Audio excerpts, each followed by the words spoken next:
In South Sudan's Eastern Equatoria state, the town of Torit is under a nighttime curfew after an attack that left a senior police officer dead and raised fresh fears about the state's security.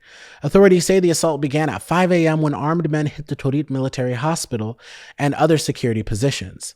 According to the governor, a police captain serving as the deputy inspector of police for Torit County was killed in the attack, and residents reported heavy gunfire that sent people scrambling for cover. The government has blamed the violence on the Sudan People's Liberation Army in opposition, SPLA-IO for short. At the same time, a joint force from SPLA-IO and the National Salvation Front, NAS, has issued a statement claiming responsibility.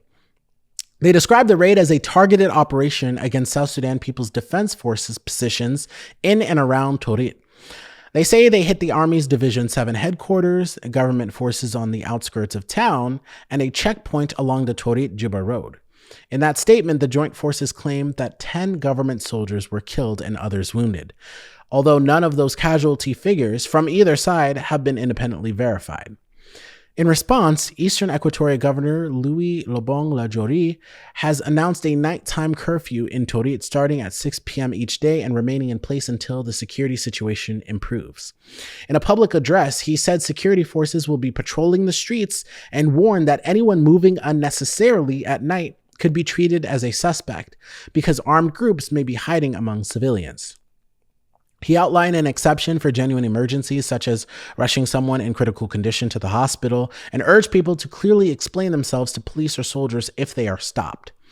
The governor also instructed travelers arriving from other parts of the country to remain at the bus depot overnight, instead of dispersing into residential neighborhoods after dark, saying limited movement will help security forces distinguish ordinary civilians from potential attackers.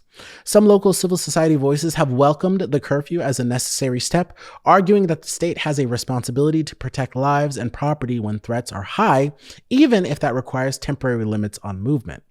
The curfew comes after the United Nations mission in South Sudan announced plans to close its field office in Torit, citing a global funding crisis and an 18% cut to its budget. The latest attack, the joint rebel claim of responsibility, and the open-ended curfew now in force all underline how fragile that stability still is. If you enjoyed this video, don't stop here because we've got a whole playlist packed with context and updates just like this one. So click into the playlist, let it run while you work, cook, clean, or commute, and really get caught up. And make sure that you're following the Jazari Kual show so that you don't miss the next breakdown. Hit follow, tap subscribe, and stay plugged in.